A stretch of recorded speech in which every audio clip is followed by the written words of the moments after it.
라는 제목으로 말씀 전해 주시겠습니다.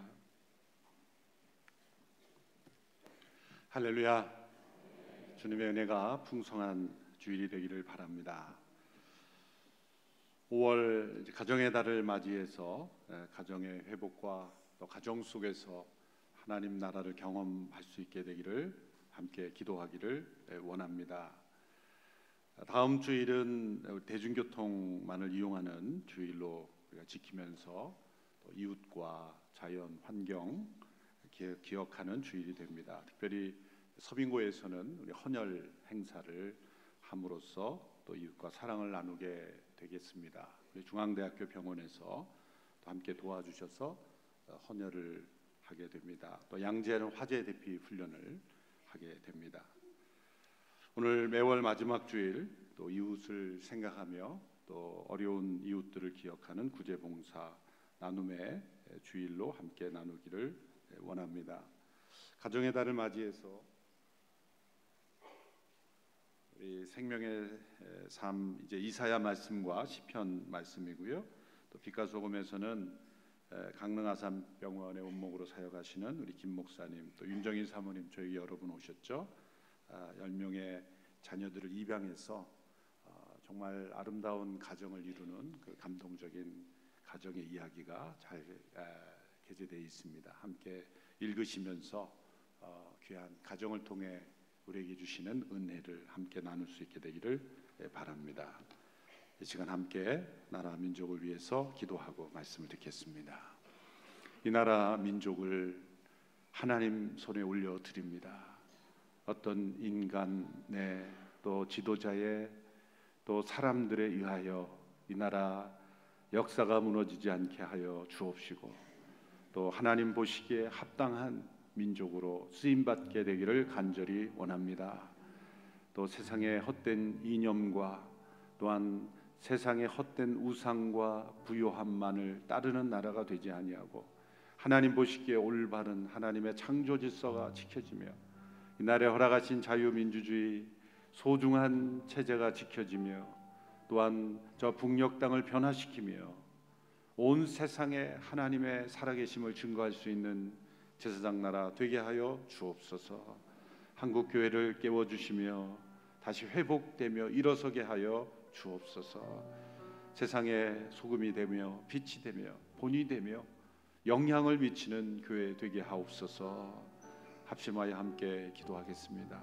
하나님 아버지, 이 나라 민족을 전쟁의 잿더미에서 건져주시고 이처럼 풍요로운 나라로 세워주시며 온 세상에 주목받는 나라 되게 하시는 은혜, 그 은혜를 잊어버리고 살아가는 저희들을 불쌍히 여겨주시고 전쟁의 잿더미에서 건져주시며 우리로 하여금 자유민주국가 속에 살 수 있는 이 놀라운 축복과 은혜를 주신 하나님 아버지, 이 나라 민족에 나아갈 길을 하나님 손에 올려드리오니 주여 붙잡아 주시고 이 나라 민족 가운데 참된 하나님의 질서가 회복되게 하시고 하나님의 창조 질서가 온전히 지켜지게 하시며 자유민주국가의 소중한 가치가 지켜지며 이 나라 민족에 나아갈 길을 보여주시기를 원합니다.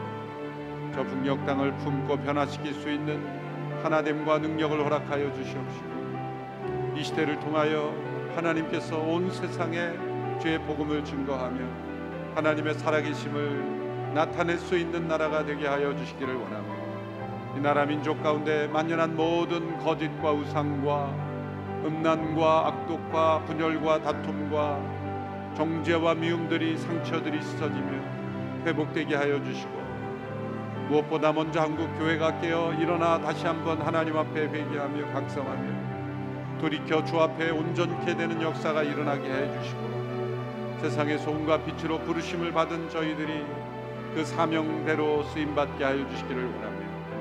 주여, 주님의 놀라운 역사가 부흥이 불길처럼 다시 일어나게 하여 주시기를 원합니다.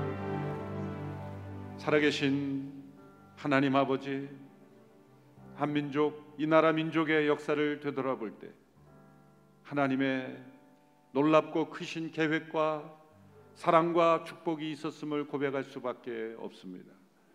전쟁의 잿더미에서 건져주시며 가난과 부정과 부패와 또 온갖 우상과 또 악습 속에 있던 이 나라를 주님 새롭게 하여 주시고 복음의 축복 속에 자유민주국가의 놀라우신 은혜 속에 거하게 하신 것 감사합니다. 이 나라 민족이 흔들리지 않게 해주시고 분단의 아픔을 넘어서 하나님의 놀라우신 계획에 쓰임 받는 민족 되게 하여 주시고 대한민국 가운데 가득한 모든 방종과 우상과 음란과 거짓과 부정부패 다툼과 분열이 치유되게 하여 주시옵소서. 저 북녘 땅에 가득한 모든 인권을 유린하고 자유를 억압하는 모든 세력들이 무너지며 참되고 바른 국가로 변화되게 하여 주시옵소서. 우리의 다음 세대들에게 올바른 나라 민족 물려줄 수 있고 무엇보다 하나님의 창조 질서가 온전히 지켜지며 온 세상을 향한 제사장 나라 될 수 있도록 축복하여 주시옵소서. 오늘도 하나님께 예배 드리며 하나님의 말씀에 귀를 기울일 때 살아계신 하나님의 음성을 듣고 우리 모두 순종하며 주의 나라의 백성으로 살아가는 저희들이 되게 하여 주옵소서. 예수님의 이름으로 기도하옵나이다. 아멘. 사자성어 가운데 교각살우라는 말이 있습니다. 쇠뿔을 바로잡으려다 소를 죽인다라는 말이죠. 일부분의 작은 문제를 고치려다가 전체를 다 망가뜨려 버리는 것을 말합니다. 교회 역사에 있어서도 이러한 문제들이 지속적으로 발생되어 왔습니다. 교회 안에서 관계가 깨어지고 다툼과 분열의 원인이 되는 그 이유가 근본적이고 또 전체적인 문제보다는 부분적이고 지역적인 문제인 경우가 훨씬 더 많습니다. 실상은 대부분이라고 말해도 됩니다. 숲은 보지 못하고 나무 한 그루만 바라보고 서로 판단하고 멸시하면서 분열을 계속되어 왔습니다.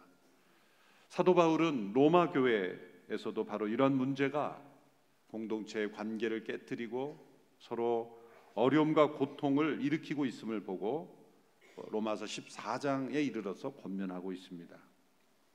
바울이 볼 때 그 문제는 실상 어떻게 해도 상관없는 매우 주변적인 그렇게 중요하지 않은 문제들임이 분명합니다. 그러나 로마 교회 성도들은 그것이 본질적 문제로 확대되어서 여기저기서 다툼과 분열이 일어나는 그런 원인이 되고 있었던 것입니다. 그것은 바로 시장에서 파는 고기를 먹어도 되는가라는 문제였습니다.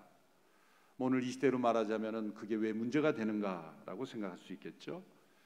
당시 로마 사회에서 시장에서 파는 고기는 대부분 우상 숭배에 사용되고 난 후에 시장으로 판매되어 나오는 고기였습니다. 우상 문화와 더불어 살아가는 불신자라면 아무 문제가 없었겠죠. 그러나 유일하신 창조주 하나님을 믿고 살아가는 성도라면 한 번쯤 고민할 수 있는 문제였던 것입니다. 저와 여러분이 당시 그 사회에 살고 있다면 또 이 문제에 부딪히고 있다면 특별히 고기를 좋아하는 성도라면 아주 심각한 문제가 되는 것이죠. 로마 교회의 어떤 사람들은 우상이란 실제로 존재하지 않는 것이기 때문에 그것은 아무것도 아니다. 그것은 단백질 덩어리일 뿐이다. 먹을 수 있는 것이다 생각하고 꺼리낌 없이 먹었습니다.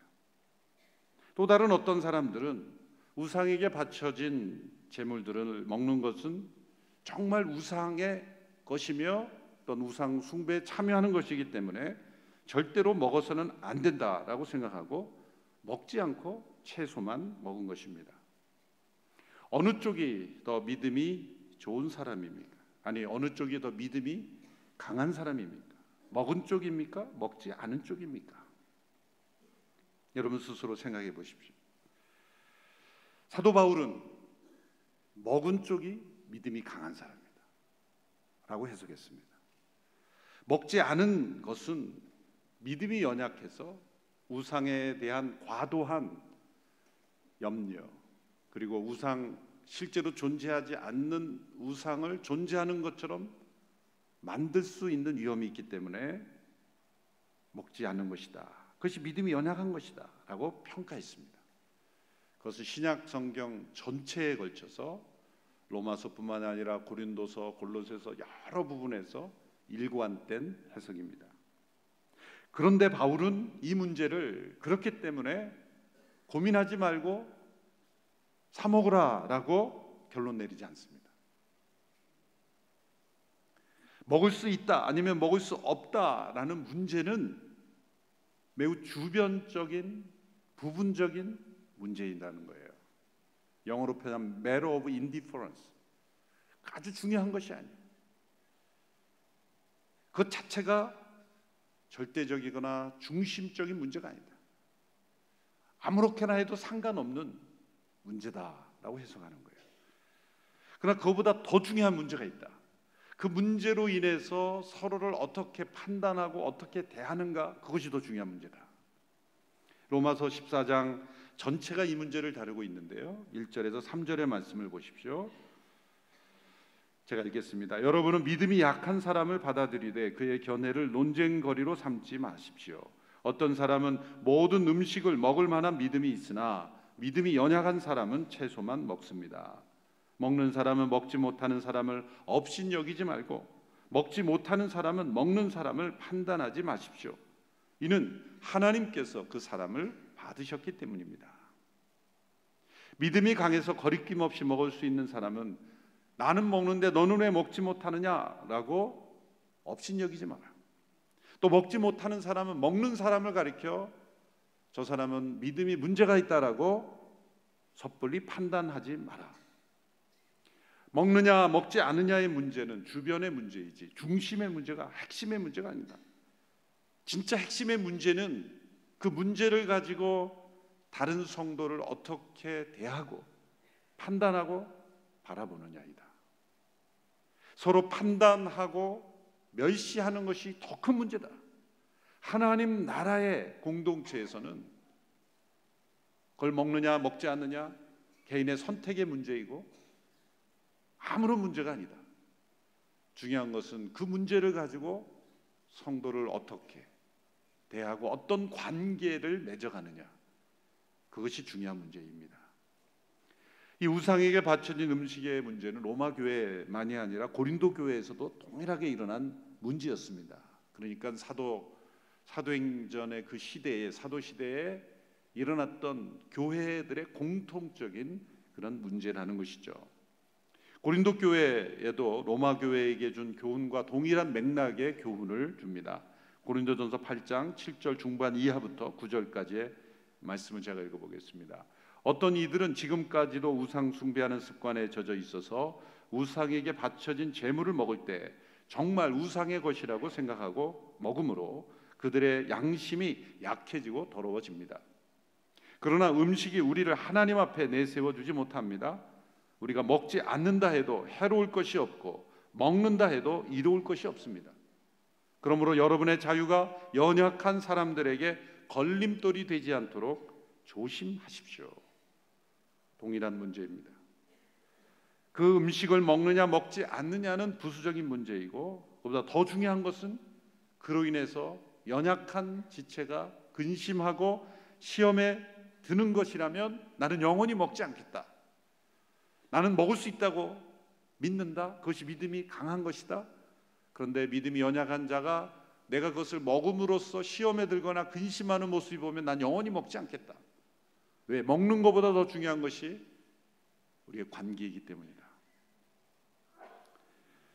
교회 안에서 끊임없이 일어나고 있는 판단과 멸시가 관계를 무너뜨리며 결국 교회 공동체가 다툼과 분열로 무너지게 되는 것, 그것이 만일 지역적이고 부분적인 문제라면 그리스도의 몸된 하나됨을 찢는 중요한 문제가 된다는 것이죠.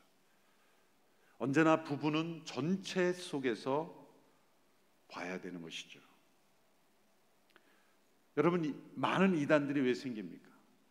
이단이 생기는 공통적인 문제는 부분적으로는 진리성을 가지고 있는데 그것을 전체로 만들어 버릴 때 이단이 되는 거예요. 이단은 언제나 한 부분을 가지고 전체로 만들어 버립니다. 이단이라는 게 끝 달자 다른 이자죠. 모든 게 틀린 게 아니에요. 그런데 항상 뭐 이단성 사이비로 가면 갈수록 모든 게 다 틀리게 되죠. 한 부분을 가지고 전체를 만들어 보는 거예요. 그것처럼 우리가 믿는 진리는 서로 모순되지 않습니다. 진리의 모든 부분들이 서로 마치 우리의 몸이 손과 발과 모든 지체가 조화를 이루듯이 조화를 이루고 하나됨을 이루는 그러한 것으로 바라봐야 하는 것이죠. 종교개혁가들도 교회 안에 일어나는 여러 문제들에 대해서 이런 관점으로 토론을 많이 했습니다. 교회 역사에서 흔히 아디아포라 논쟁이다 이렇게 불려지죠. 아디아포라라는 것은 히라보로 대수롭지 않은 일들이다 그런 뜻입니다. 성경에서 명백하게 명하지도 않고 또한 금하지도 않은 그러한 영역에 있는 것들, 문화적인 것들, 개인적인 선택의 영역에 있는 것들, 이런 것들을 아디아포라라고 부르는 것이죠. 또한 성경에서 명백하게 명하거나 금하는 것을 히라보의 앞에 있는 아라는 것은 부정 점두어기 때문에 그걸 빼면은 반대가 되죠. 디아포라. 그래서 성경에서 명백하게 명하거나 금한 것입니다. 대표적인 종교개혁자 루터와 칼빈은 두 분 모두 성경적으로 종교개혁을 추진하였지만 이 아디아포라 문제에 대해서는 약간의 차이들이 있었습니다. 루터는 성경에서 명백하게 금하지 않는 이상은 받아들일 수 있다. 로만 캐톨릭의 여러 전통들이 있죠. 그런 것들도 성경에서 금하지 않은 것은 다 수용할 수 있다. 그래서 루터교를 보면 로마 캐톨릭의 관습과 의식들이 그대로 남아있는 것을 볼 때 과거에 전통에 있는 것들은 전통과 문화로서 우리가 받아들일 수 있는 것이다. 금하지 않은 것은 받아들여도 무방하다. 그러니 미래에 대해서도 열려 있는 것이죠. 그래서 루터는 교회 음악에 있어서도 아디아포라로 해석을 한 거예요. 그래서 작사 작곡을 새로운 찬송들을 계속해서 작사할 수 있고 만들어갈 수 있다. 그 자신도 내주는 강한 성이요 그런 찬송을 만들기도 하지 않습니까? 사실 그 찬송이 그 당시로 볼 때는 CCM이었어요. 우리는 아주 올드 클래식인데 그 당시에는 이 교회 음악에서는 3도 이상의 음폭을 띄지 못하겠어요. 인간의 감정을 자극한다 그래서. 내주는 강한 성이요는 음폭이 얼마나 그 차이가 많이 납니까? 내주는 강한 성이요. 도발적인 찬송이었어요. 그 당시에는 받아들일 수 없는 리듬이었어요. 있을 수 없는 리듬이에요. 받아들일 수 없어요. 더군다나 사람이 작사를 해서 찬송을 만든다? 칼빈은 받아들일 수 없었어요. 칼빈은 오직 시편의 말씀으로만 찬송을 불러야 된다. 그리고 그 찬송의 리듬도 그렇게 그 감성적인 리듬이 돼서는 안 된다. 아주 보링한 그런 리듬의 가사, 찬송가 가사는 반드시 시편이어야 된다. 그래서 칼빈의 유명한 시편 찬송이 나오게 된 거죠. 오늘날에도 일부 교단이나 교파는 시편 찬송만 부르는 교회들이 있어요. 이 시각의 차이죠. 그래서 루터는 당시로 볼 때는 CCM 사역자다 이렇게 볼 수도 있는 거예요. 그러니까 과거에 대해서도 문화적인 아디아포라는 얼마든지 받아들일 수 있다. 미래에서도 열리는. 그러니까 루터가 훨씬 더 폭이 넓었다고 볼 수 있는 거죠. 저는 뭐 루터란 신학교를 나오는 게 아니라 칼빈주의 신학교에서 배웠지만 이 부분에 대해서는 루터가 훨씬 더 폭이 넓은 겁니다. 당시에 교회에서 사용되는 뭐 종이나 촛불 그런 기구들 심지어 성직자의 옷, 이런 문제들, 이런 것들이 루터는 다 아디아포라의 문제다. 그러나 켈빈은 엄격하게 명하지 않은 것은 할 수 없다라고 했으니 할 게 없는 거예요. 그런 어떤 교회 문화적인 면에서 상당히 좁게 된 거죠. 오늘날에도 교회에서 예를 들어서 목회자가 가운을 입느냐 입지 않느냐, 아디아포라죠. 입는 것에 장점이 있고 입지 않는 것에 나름대로의 철학이 있는 거예요. 그러나 입지 않는 것을 정죄하고 멸시하면 안 되고, 입는다고 판단하면 안 되는 거예요. 입느냐 입지 않느냐보다 중요한 것은 뭐예요? 그 자체를 가지고 상대방을 어떻게 판단하고 멸시하느냐, 이런 문제라는 것이죠. 오래전에 제가 어느 교회 설교하러 갔는데 그 교회는 반드시 입어야 하는 교회입니다. 저는 온누리교회 사역하다 갔기 때문에 그냥 양복만 입고 털레털레 갔어요. 제가 가운을 가져올 줄 알았대요. 그래서 안 가져왔어요. 예배 이제 설교에 들어가야 되니까 목사님 가운을 줬어요. 응급히 목사님 가운을 줬는데 제가 보통 사람보다 팔이 깁니다. 그분은 저보다 체구가 작았어요. 3분의 2밖에 들어가지 않았어요. 막내 동생 옷 입은 게 됩니다. 그래도 입어야 합니다. 저는 기쁘게 입었습니다. 그걸 가지고 나는 안 입는다라고 거부할 이유가 없는 거예요. 그 교회의 문화고 그 교회의 선택이니까 적응해 줘야죠. 외국에서 온 어느 캐주얼 복장에 익숙한, 말씀만 드리면 혹시 아는 분이겠지만은 그분이 가운을 반드시 입어야 되는 교회에 주일날 설교를 하러 간 거예요. 그 교회는 반드시 그분이 입어줄 줄 알았는데 그분은 끝까지 거부한 거예요. 그래서 그게 문제가 된 거예요. 결국 나는 끝까지, 나는 한 번도 이거를 거쳐본 적이 없다, 내 생에. 왜 이거를 내가 입어야 되는지 나는 받아들일 수 없다. 결국은 그냥 올라갔어요. 예배 후에 그 교회는 난리가 난 거예요. 어떻게 저런 복장으로 올라올 수 있느냐. 모든 성도들이 설교 내용은 생각 안 하고 왜 가운을 안 입고 올라왔을까? 그게 문제가 돼서 설교는 들리지도 않고 시험에 들어가지고 누가 세웠느냐부터 시작을 해서 문제가 돼요. 내가 보기엔 양쪽 다 문제예요. 그까짓 거 입으면 어때요? 그 교회를 존중해 주면 될 거예요. 또 안 입고 외국 분인데 그냥 한 번도 입어본 적이 없다는데 굳이 또 입히는 건 뭐예요? 이게 서로가 가지고 있는 고집, 이게 판단과 멸시, 안 입어서 멸시고 입는다고 판단하고, 그건 아디아포라, 음식의 문제와 동일한 영역의 문제라는 것이죠. 이러한 문제들을 본질적이고 가장 핵심적인 문제로 만들 때 서로 판단하고 멸시하게 되는 것이, 그게 더 문제다. 로마서 14장 15절에서 이렇게 권면하고 있습니다. 같이 읽어볼까요? 시작. 만일 음식 문제로 여러분의 형제가 근심하게 되면 그대는 더 이상 사랑을 따라 행하지 않는 것입니다. 그리스도께서 위에서 죽으신 그 형제를 음식 문제로 망하게 하지 마십시오. 그래서 음식 문제가 나오는 것입니다. 교회마다 각양각색의 절차가 있고 문화가 있죠. 그 교회 가면 존중하면 되는 거예요. 이 교회는 왜 그래? 그런 얘기 하시면 안 돼요. 존중하는 게 더 중요한지 그걸 행하느냐 행하지 않느냐가 중요한 것이 아니에요. 또 한 교회를 갔더니 단상 위에서 이 신발을 벗고 슬리퍼를 신는 교회들이 있잖아요. 더러워. 제가 어렸을 때는 사회에서 유일하게 카펫을 볼 수 있는 데가 예배당이었어요.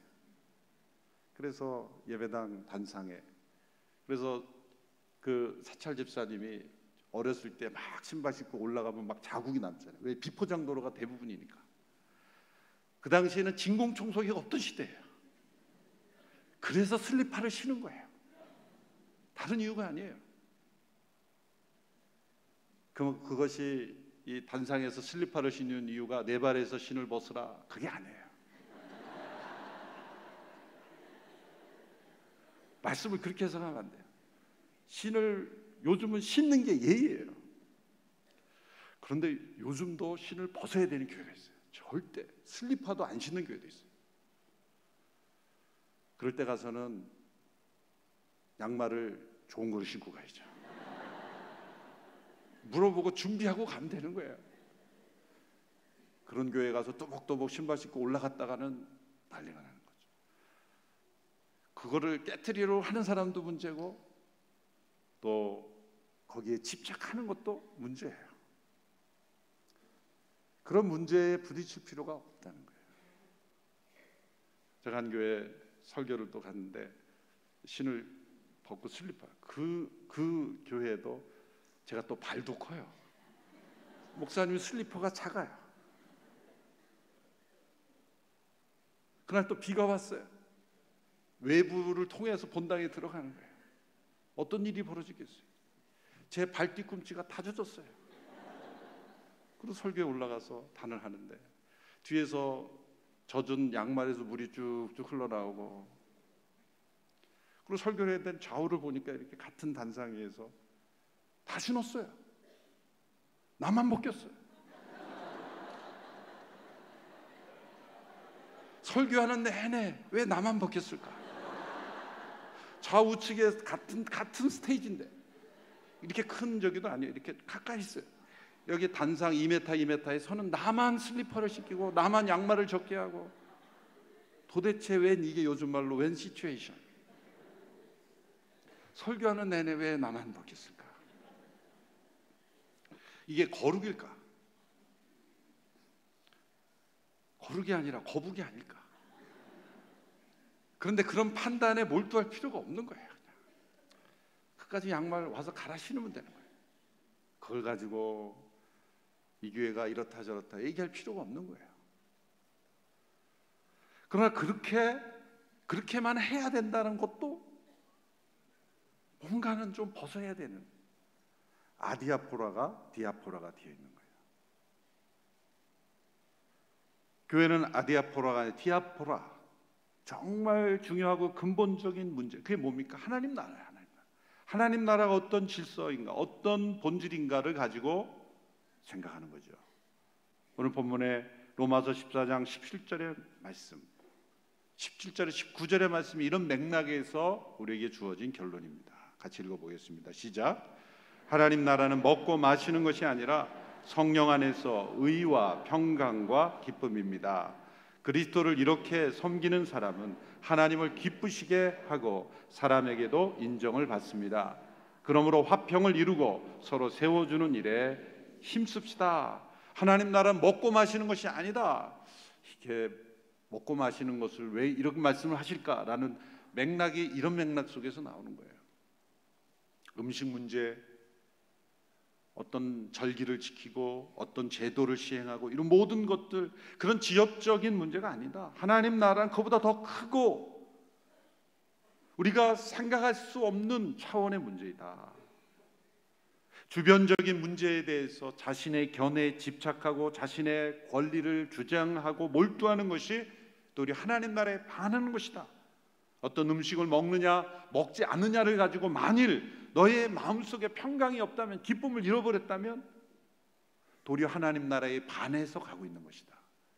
먹느냐 먹지 않느냐, 신발을 신느냐 신지 않느냐, 가운을 입느냐 마느냐, 어떤 스타일의 음악을 부를 것이냐, 그 모든 것들이 하나님 나라가 아니라, 하나님 나라는 그것을 뛰어넘어서 어떤 태도, 어떤 관계, 어떤 마음의 심령의 상태로 의와 평강과 기쁨의 상태를 향하여 가고 있다면 하나님 나라 안에 있는 것이다. 그렇게 그리스도를 섬기는 것이 하나님을 기쁘시게 하고 사람에게 인정을 받는 것이고, 결국 화평을 이루고 서로 세워주는 것이 하나님 나라다. 하나님 나라는 음식을 먹고 마시는 지역적인 문제가 아니다.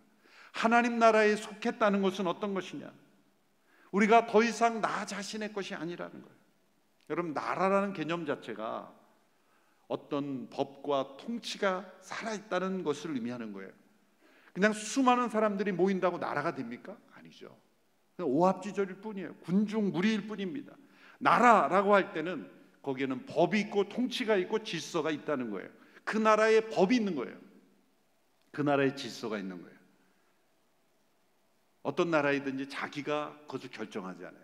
어떤 합의된 법을 따라 지키죠. 어떤 법 하나를 어겨서 문제가 됐을 때 법정에 가서 나는 이 법에 동의하지 않습니다, 나는 이 법을 싫어합니다, 아무리 호소해도 소용이 없어요. 내가 그 법에 맞춰야지 법이 나에게 맞출 수 없죠. 하나님 나라의 법에 내가 맞춰야지. 내가 중심이 되는 것은 하나님 나라의 백성이 아니라는 것이죠. 하나님 나라는 어떤 주변적인 문제에 대해서 누가 옳고 그르냐를 따지는 나라가 아닙니다. 한 형제를 대할 때 어떻게 대합니까? 그리스도께서 위하여 죽으신 사람이라고 대하는 거예요. 그리스도께서 그 영혼을 위하여 죽으실 만큼 그리스도께서 희생한 가치가 있는 대상이기에 그 밖에 중요하지 않은 문제는 포기하고 양보하고, 신으라 그러면 신으고 입으라 그러면 입고, 입지 말라 그러면 입지 말고, 서로 화평을 이루어가는 것, 서로 세워주는 것이 더 중요하다. 하나님 나라는 먹고 마시는 것이 아니라 성령 안에서 우리가 경험하는 의와 평강과 기쁨이라는 거죠. 하나님 나라를 설명하는 세 가지 단어가 나타나죠. 의와 평강과 기쁨입니다. 왜 이 세 단어를 사용했을까? 이 단어가 차례대로 나오는 본문이 로마서에 또 다른 본문이 있습니다. 로마서 5장 1절 2절이죠. 이 단어를 어디에 나오는지 주목하고 같이 읽어보겠습니다. 로마서 5장 1절 2절 시작. 그러므로 우리는 믿음으로 의롭다는 인정을 받아 우리 주 예수 그리스도로 인해 하나님과 더불어 화평을 누리고 있습니다. 또한 우리는 그분으로 인해 우리가 믿음으로 서 있는 이 은혜에 들어감을 얻었으며 하나님의 영광을 바라며 기뻐합니다. 믿음으로 의롭다는 인정을 받고 그리스도로 인해서 하나님과 화평을 누리고 그 다음에 하나님 영광을 바라며 기뻐한다. 의와 화평과 기쁨이 연이어 나오죠. 사도 바울은 로마서 5장 1, 2절을 이곳으로 옮겨온 것입니다. 하나님 나라는 믿음으로 의롭다 인정을 받는 나라입니다. 스스로 의로운 사람은 아무도 없어요. 하나님 나라의 백성들은 내 스스로가 의로워서 그 나라의 백성 된 사람은 한 사람도 없습니다. 그것은 무엇을 의미합니까? 자기 주장, 자기 권리, 내가 이런 사람이라고 내세울 것이 아무것도 없다는 사람이에요. 오직 그리스도의 희생으로, 그리스도의 십자가의 희생으로 내가 하나님 백성이 되기에 자랑할 것이 없고 다른 누군가를 판단하고 비판하고 멸시할 수 없는 나라예요. 왜? 우리 모두가 믿음으로 값없이 의롭다함을 받은 자이기에. 당신 어떻게 여기 왔습니까? 라고 하냐면 오직 그리스도의 은혜로 왔습니다. 오직 은혜 때문에 올 수 있었습니다. 천국에 가면 가장 많이 불려지는 단어가 뭐예요? 은혜라는 단어죠. 당신 여기 어떻게 왔어요? 오직 그리스도의 은혜죠. 거기에 착상을 해서 제 딸 이름을 은혜라 이렇게 이름을 주셨어요. 천국에서 가장 많이 불려지는 이름. 두 번째 화평은 바로 의에 따라오는 거예요. 값없이 의롭게 됐기에 우리 화평이 있는 거예요. 어디서 세상의 평화를 누릴 수 있습니까? 세상의 평화는 힘이 뒷받침되는 평화예요. 세상은 절대적으로 힘이 있어야 평화가 있어요. 그런데 하나님 나라는 세상과 달리 값없이 의롭게 됐기에 얻어지는 평화예요. 자유라고도 말할 수 있어요. 평화와 화평은 화평과 자유는 항상 같이 가는 거예요. 왜? 기준이 내가 아니기 때문에 화평이 이루어지는 거예요. 왜 평화가 없습니까? 왜 마음속에 비난과 정죄와 다툼과 판단이 계속됩니까? 기준이 나이기 때문에. 내 기준에 맞지 않으면 불편한 거예요. 내 생각, 내 가치관, 내 고집, 내 방식에 맞지 않으면 불편한 거예요. 그건 뭡니까? 나의 나라가 되기를 원하는 거예요. 거기는 내 나라가 아니라 하나님 나라예요. 하나님이 받아주셨으면 받아줘야 되는 거예요. 하나님께서 움직이시는 질서, 하나님께서 중요하게 보시는 것을 중요하게 보는 나라예요. 그리고 하나님 나라는 성령 안에서 기쁨을 누리는 나라입니다. 기쁨이란 의와 화평을 거쳐야 누리는 거예요. 처음부터 기쁨은 오지 않습니다. 왜 마음에 기쁨이 없어요? 의와 화평을 통과하지 않았기 때문이에요. 성령 안에서의 기쁨은 어디서 얻어집니까? 하나님을 기쁘시게 하고 서로를 세우는 그런 일에서 기쁨이 얻어지는 것입니다. 하나님 나라를 세상의 일과 우리의 일로 축소시켜서는 안 된다는 말씀이죠. 그저 먹고 마시는 문제로, 어떤 제도의 문제로, 어떤 문화의 문제로 축소시키지 마라. 하나님 나라는 우리의 삶과 관계와 공동체 속에서 성령 안에서 누리는 의와 화평과 기쁨이다. 오늘 이 교회가 하나님 나라의 백성들로서 이 땅에서 살아가며 우리 공동체가 먼저 하나님 나라를 보여줄 수 있는 저희들이 될 수 있게 되기를 바랍니다. 주변적인 문제들로 목숨 걸고 싸우지 마십시오. 주변은 주변으로 만들어버리고 주변적인 문제들로 서로를 정죄하고 판단하는 문제가 되지 않고 형제를 근심하게 하지 않고 도리어 하나님 나라의 의와 화평과 기쁨을 추구하는, 그래서 서로를 세우는 그런 공동체가 되기를 주님의 이름으로 축원합니다. 기도하겠습니다. 하나님 아버지, 우리 모두를 하나님 나라의 백성으로 불러주심을 감사합니다. 성령 안에서 의와 화평과 기쁨을 누리는 저희가 되게 하여 주시옵소서. 세상의 어떤 관계 속에서도 경험할 수 없는 그런 기쁨, 화평, 또 의롭게 된 축복을 누리게 하옵소서. 예수님의 이름으로 기도합니다. 아멘. 다 같이 자리에 일어나셔서 함께 봉헌 찬양 드리겠습니다.